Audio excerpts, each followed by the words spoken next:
Don't be a solo. Everyone needs to have a group around them. Reach out, talk to people, be that for someone else as well.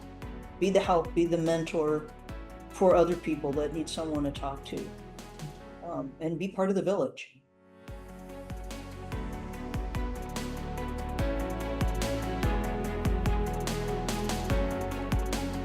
Hello, I'm Neil Zipser, and welcome to Knox Friends. When I started my career in the fire industry about 15 years ago, I was quickly stopped during a meeting when I used the term fireman. I was told the proper term is firefighter. Today, you hardly ever hear the term fireman, as women have and continue to make amazing inroads in the industry. In fact, the new president of the International Association of Fire Chiefs is female. The president of the International Fire Marshals Association is female. Numerous state fire marshals are women. Our outgoing U.S. Fire Administrator, as well as the acting administrator, are female. The Chicago Fire Commissioner is female. I could go on and on. Statistics from the 2020 U.S. Fire Department profile indicate there are approximately 90,000 female firefighters in the country, equating to 9% of all firefighters. More than 22,000 fire chiefs are currently employed in the U.S. are women, and the numbers continue to grow. However, while these numbers are impressive, most people will agree that women remain significantly underrepresented in the U.S. Fire Service. On this podcast, we'll discuss the obstacles women face, how to overcome these obstacles, and the opportunities that exist for both current female firefighters and those interested in starting a fire service career. We're very fortunate to have two very well-respected, very nice female leaders with us today. Sean Hansen is the Assistant Chief and Fire Marshal over the Fire and Life Safety section of the Greater Naples Fire Rescue District in Florida. She began her fire service career in 2001 and has worked her way through the ranks as a firefighter, fire inspector, fire prevention specialist, captain, and eventually fire marshal for the district in Collier County. Sean is very involved in the industry, being an active member of the IFC iWork Council, Southeastern Association of Fire Chiefs, Florida Fire Chiefs Association, Florida Fire Marshals and Inspectors Association, and serves on NFPA technical committees. She also is the current secretary and treasurer for the IFC's Fire and Life Safety section. Sherry Shoup is the assistant chief and fire marshal with Las Vegas Fire and Rescue, a position she has held since July 2023. She joined the department in 2002 as fire prevention inspector and became a fire prevention inspector supervisor in 2017. In 2022, Sherry was promoted to deputy fire marshal and became the first female in the department's 80-year history to hold that position.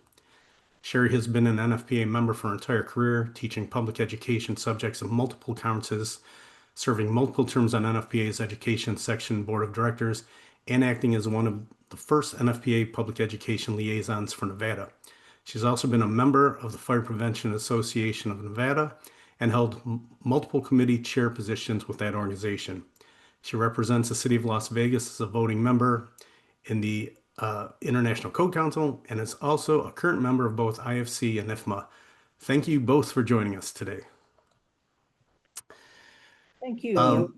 Yeah. You both already have accomplished careers in the fire service. When did you decide to join the fire service, and what led you to believe was your calling? Sherry, we'll start with you on this one. That's a great question, Neil. I appreciate it. I think I'm probably like a lot of women in that I never imagined myself being in the fire service. I wasn't intending to be in the fire service. I was in the construction field, construction and development. My husband and I had a small company, and as the economy goes up and down and up and down, that's a really tough thing to be creating your own paycheck. So we figured, my husband and I, that one of us should get a more stable job with insurance and everything else. And I started applying for what I thought I was suited for, would be like a plans examiner, building inspector, and things like that. My neighbor was a firefighter paramedic for Las Vegas Fire and Rescue, and he said, I think you should apply as a fire inspector. And I said, no, I don't see that. And he said, no, seriously, I've listened to how you explain the code to people. You have this caring of safety. He said, I think it's in you.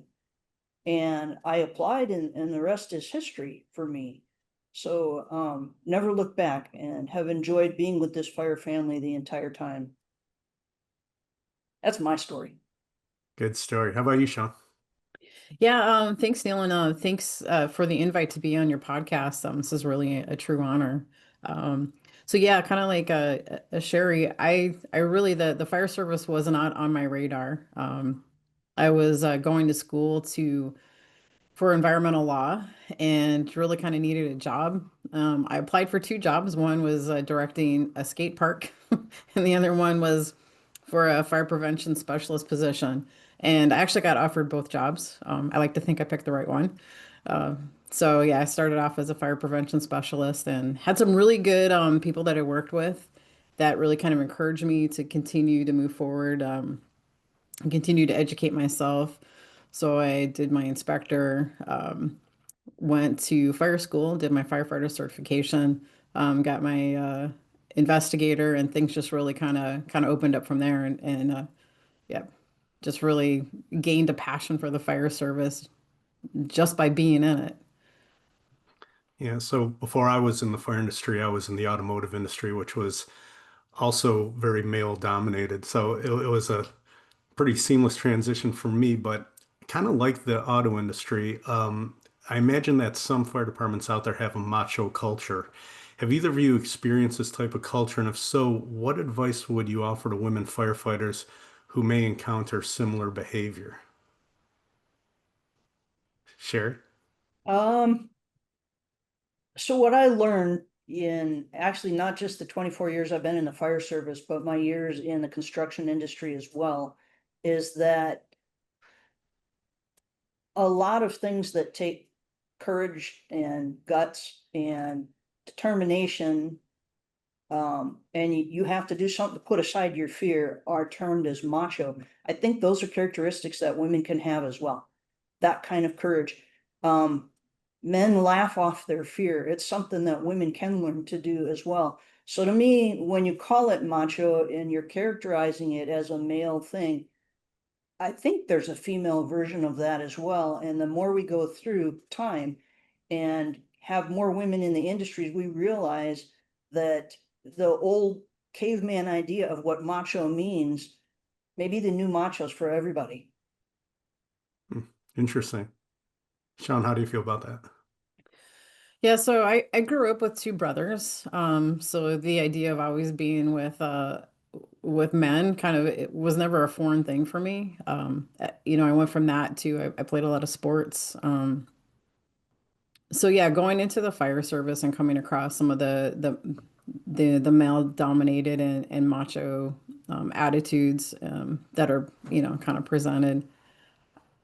I don't know. It kind of it hasn't really been a big issue for me along the way. To me, it's like you just continue to be who you are and stay true to yourself, and you just continue to march forward with, um, just keep your nose to the grindstone and just keep going, just keep doing your job, and eventually they come around, and they're not so macho anymore. Once they realize that you're there to do the same job, things seem to kind of mellow out, and um, that's probably the biggest thing. Is just keep doing your job and keep pushing forward, and things seem to mellow out a little bit. I remember I was at a CFSI dinner and I was with some chiefs, and one was a female chief in her Class A uniform. Looked pretty bulky on her. It obviously probably was fitted for a man, bigger guy. And she shared with me how uncomfortable it was. Plus, if style's your thing, then, Class A uniforms are probably not going to be on the cover of any fashion magazine. But I'm sure much can be said about the same about turnout gear, which is more concerning because of the safety aspect. Is there an issue with poorly fitted gear and personal protective equipment? And things like that for women, and what's being done about it out there? I could say that there definitely has been an issue in the past, and it was more of an economic one. There wasn't a lot of demand for female sized and fitted safety gear, and so it just wasn't being produced. So the call for it has gradually improved. I think right now almost any gear is hard to get. We're still having a lot of shortages, but it definitely could stand some more improvement for availability. Costs more too, which is interesting. Hmm. That's So from, interesting when you talk about the whole fashion piece of it. I think all we need to do is look at President Trisha Wolford, and she's figured out a way how to rock the Class A. So we are definitely making progress. But yeah, when it comes to turnout gear, there are companies out there that are making gear that actually fits females right now, which is fantastic. And I'm sure that you've dealt with the same thing that I have, where the gear just from a mobility perspective just isn't there. Yep. And it really can create unseen injuries and that sort of thing. So yeah, it's exciting. It's an exciting time. It's exciting that there are companies out there that are starting to push some female turnout gear. Great. In a perfect world, there'd be no discrimination or harassment against women in the fire service. But I imagine it's important to have a thick skin and pick and choose the battles you face. Have either of you had to experience this in your career as far as, hey, that was offensive, but we'll let it go, or that was offensive and I'm not going to let it go? How about you, Sean? Why don't you start with this one? Um, I've not experienced anything in the fire service that would have elevated to the point of, yeah, I just can't let this go. Most of the bantering that happens, you can have that conversation individually with somebody and let them know that they're crossing a line, and typically that'll stop. I probably have had more issues in prior jobs that I held than I have in the fire service. That doesn't mean that it doesn't happen. I mean, my experiences are completely different than somebody else's. Um, but for the most part, they don't know if they don't know. So you have to have that conversation, and that takes a lot of times a lot of courage to do it. But it typically has a positive outcome. If I can certainly piggyback onto what Sean said. There's a difference between discrimination and being picked on. And I can say that I was definitely discriminated against earlier in my career. And it was by higher up fire chiefs. It was not by the guys that were in the stations with me. And it went away by itself. I didn't have to, because that person had that same kind of attitudes toward a lot of things. Um, but it was probably one of the worst experiences of my life. As far as the competitiveness and harassment in the station atmosphere, um, I found that when it's directed at me is the point where I would need to say something, hey, this is how this comes across to me. Is that what you meant? And or have a talk about it when it's a general having fun, not so bad until it crosses a line. And it's definitely a communication. If the communication's not going both ways, um, that's gonna stall it. So need to keep talking, need to have the courage, like Sean said, to have those communications. Yeah, and of course, male firefighters have to adjust their mindset and act maturely around their female counterparts as well. What advice do you have for male firefighters when it comes to properly and professionally working with women?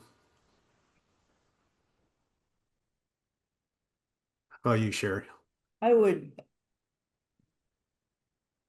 I had this conversation once with a firefighter who didn't have any sisters. And I started the conversation and one of the other firefighters jumped in and he said, girls think different. And I said, well, maybe they hear what you're saying differently. Because how you talk to your men friends and how you talk to women might be two different things. There has to be room for the communication, and that's probably one thing that I would say to male firefighters is both people have to learn to speak to each other and understand what each other means. It's not just about the males adjusting their mindset. It's gotta be both people having an understanding. My point of view. Yeah, and I really agree with what Sherry's saying. Yeah, you really it's two-sided.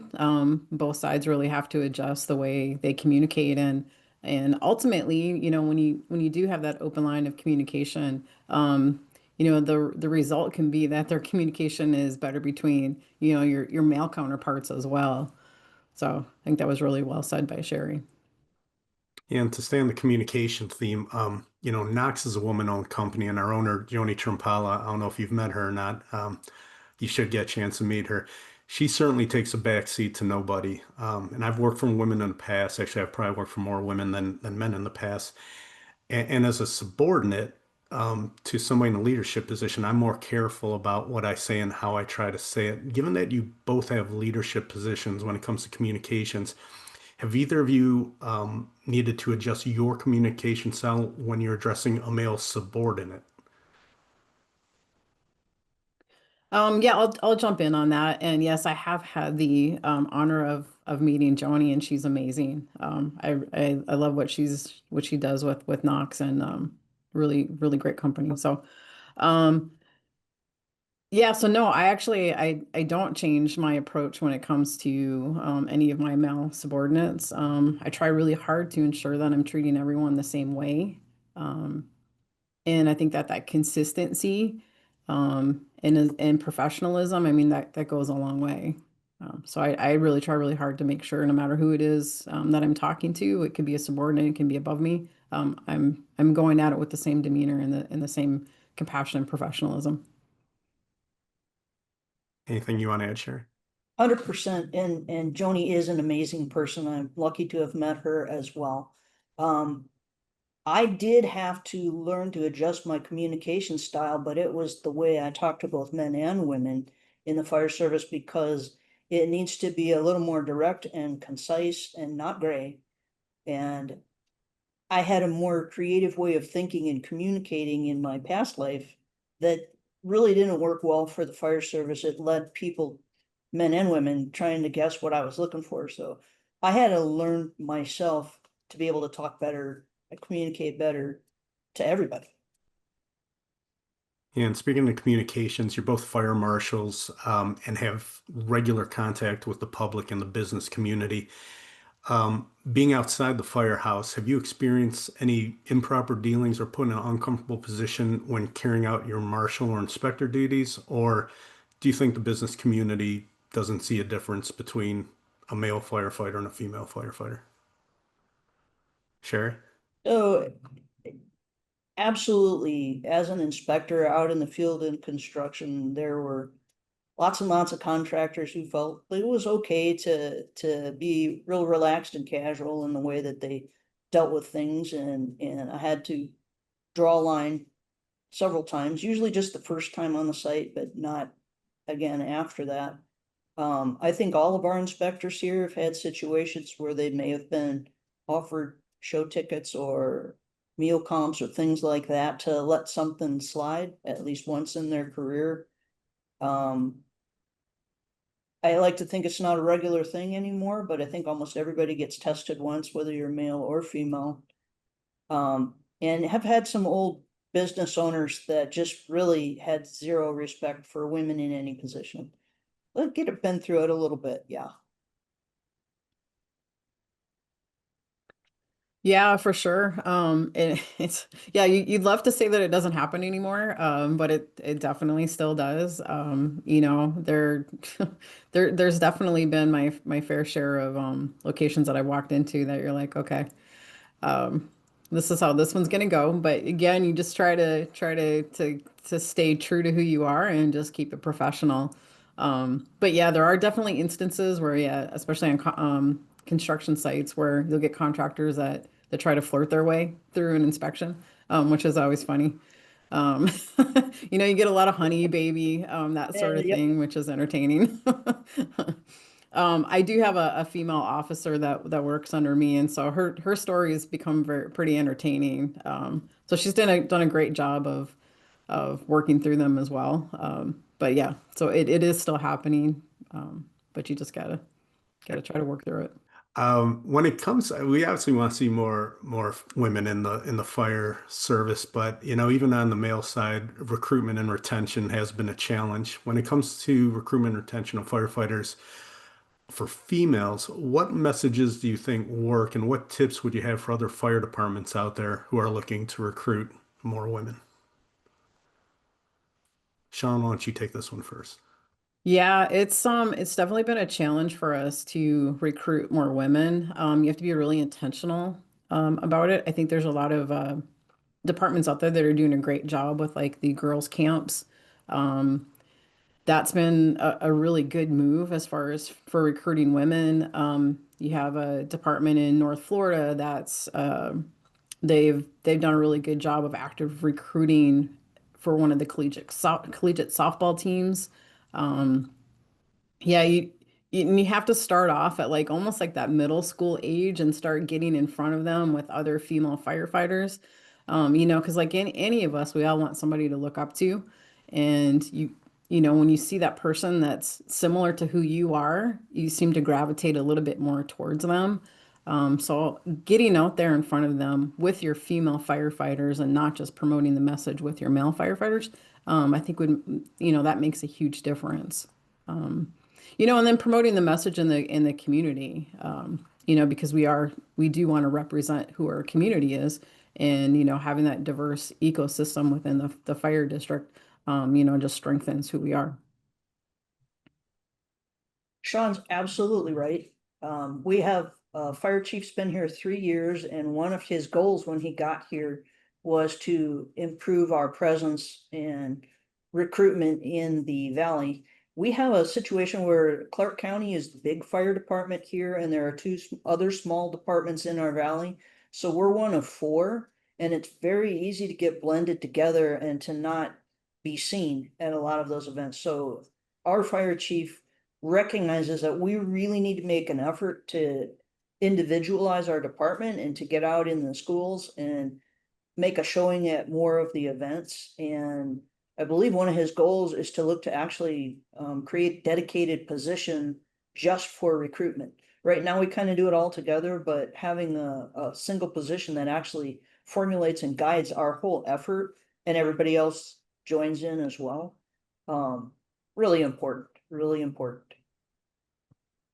There are noticeable differences, obviously, between men and women and some perceived ones. And one of the more significant ones, right or wrong, are that women are expected to be mothers and be there for the kids as they grow up in families. How can women or how do women balance this lifestyle? And how can this not be a deterrent for women who want to be both firefighters and mothers? Sherry, why don't you take this one? So I think this applies for a lot of the young men as well that they have a life outside their job. They have a family outside their job, and they're coming into the fire service, both males and females, considering the rest of the outside part of their life along with their fire service or other career.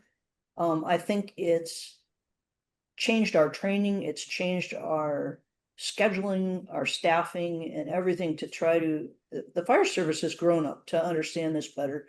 Um, I think women in a lot of cases, whether they were considering being mothers or having families, haven't in the past considered being a firefighter just because it wasn't put out there as one of the things that you might be able to do. I never thought of it. I never thought of being in the fire service, and I was surprised when it was suggested to me. And it wasn't that oh, that's a man job. I just didn't think of it because I thought I wanted to be an Air Force pilot, but that went away too. So I think there's more to it than um, women looking to being expected to be the mothers and stay at home. I think it's a holistic approach for both men and women is how you should expect to blend your career with your life. And it should start right from the training level, how we view it. Sorry, that's a little bit of a convoluted answer for your question was fairly I don't simple. know. You have anything you want Yeah, to add? no, and I really agree with what Sherry's saying because we do need to normalize it, and it is really as much about the men in our fire service as it is about the women. Especially with the younger generation coming in, there's such a huge focus on their work-life balance. That their personal lives have really taken the forefront, and we need to recognize that, and we need to adjust to that, and make sure we're taking care of our people. Yeah, and another difference between men and women is empathy and compassion, which women definitely have more compassion than men. But this should not be seen as a negative and can actually be a positive thing in the fire service in your roles, right? Well, yeah, absolutely. And understanding how you can be empathetic to the people that you're helping, whether you're doing emergency medical response or a fire response. Um, it's a strength and encouraging both the males and the females, both to have compassion and empathy and how they treat each other and how they treat the customers, that's a big deal. Not a negative.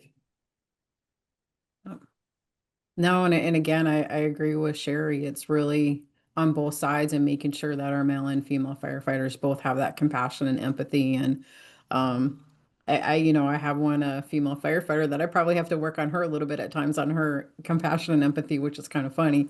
Um, and on the other side, I've got a male officer that sometimes I need to get him to, you know, probably strengthen up just a little bit. His compassion and empathy maybe gets the best of him at times, which isn't bad, but um, it definitely goes both sides.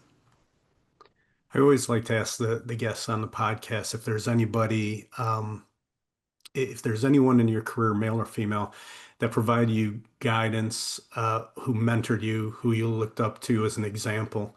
Uh, has there been anybody like that for you guys? And if you could add to it, how important is it to have someone or a group of people there to help mentor you?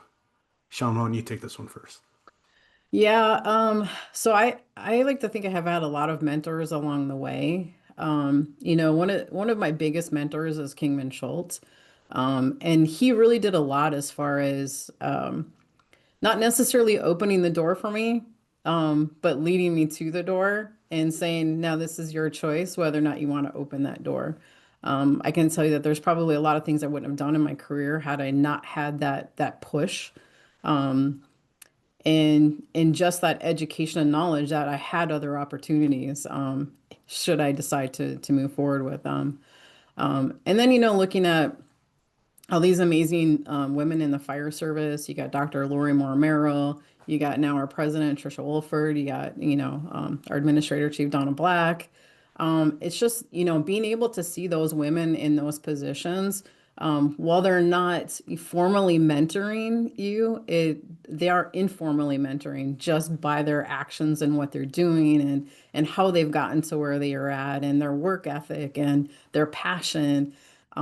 So yeah, there's, my family, my mom's a huge influence in my life. And yeah, so there's just so many people that I could really point out and say, yeah, these have been amazing people in my life. That was beautifully said, Sean. That sums up what everyone needs in their career. It takes a village. You probably heard that term before, but it's true. Having a group of people that are throughout your life.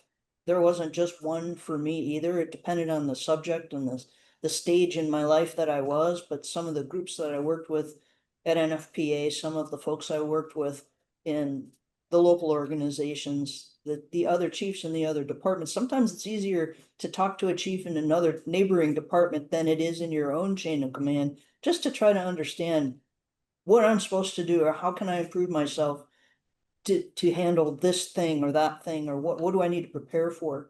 So don't be a solo. Everyone needs to have a group around them. Reach out, talk to people, be that for someone else as well.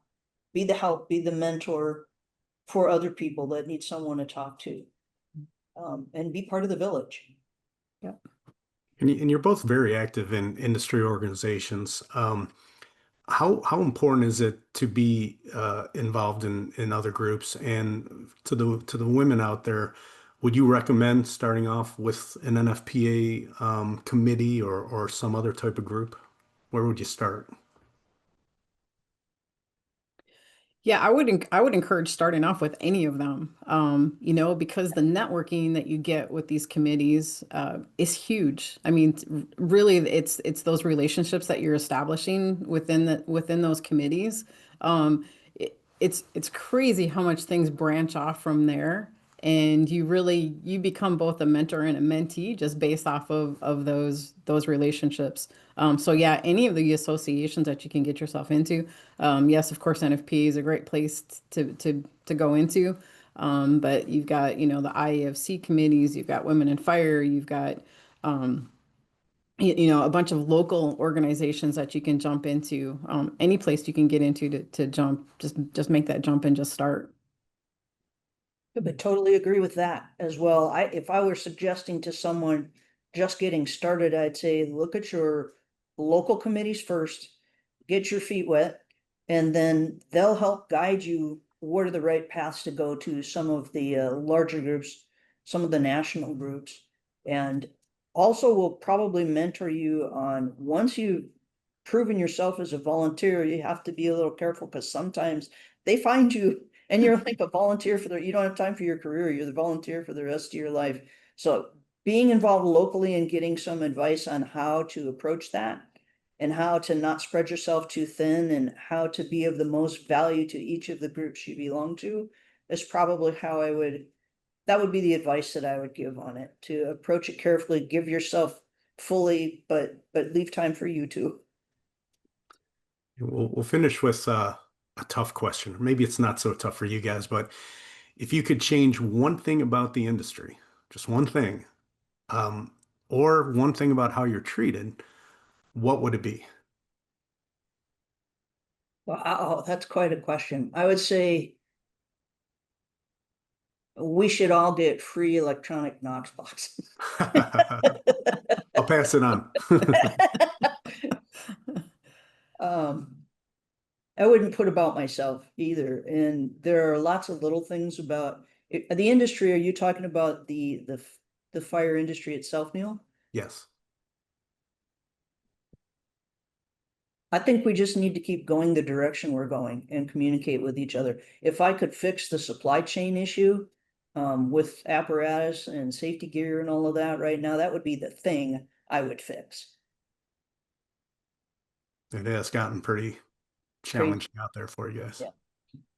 How about you, Sean? Man, I would get fire chiefs and fire departments to jump on this community risk reduction movement because prevention is where Yeah, it all yes, ma'am. starts. Yeah, prevention is where it starts.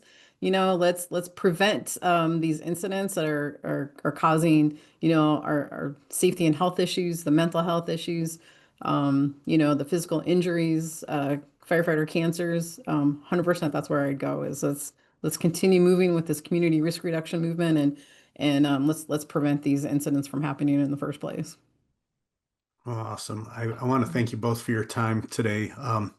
We usually try to keep these to a half hour, and the time flew by, which usually means it was a good conversation. So, thank you both for all your time, all your insight, for everything you do in your communities, and for everything you do in the fire service industry. And of course, I want to thank you for your past support of the Knox Company and our various rapid response programs. Sherry, I'll definitely I'll let the higher ups know about your comments about getting the Say electronic hi to boxes as Joni well. first, though. Good luck to you both and be safe out there. Thank you, Thank you Neil. very much. Thank you.